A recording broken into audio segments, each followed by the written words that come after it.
وقضى ربك ألا تعبدوا إلا إياه وبالوالدين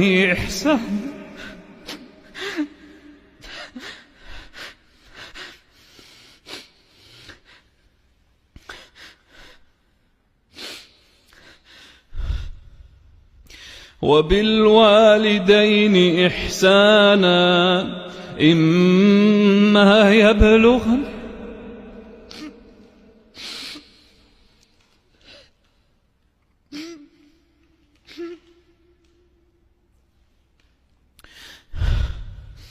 إما يبلغن عندك الكبر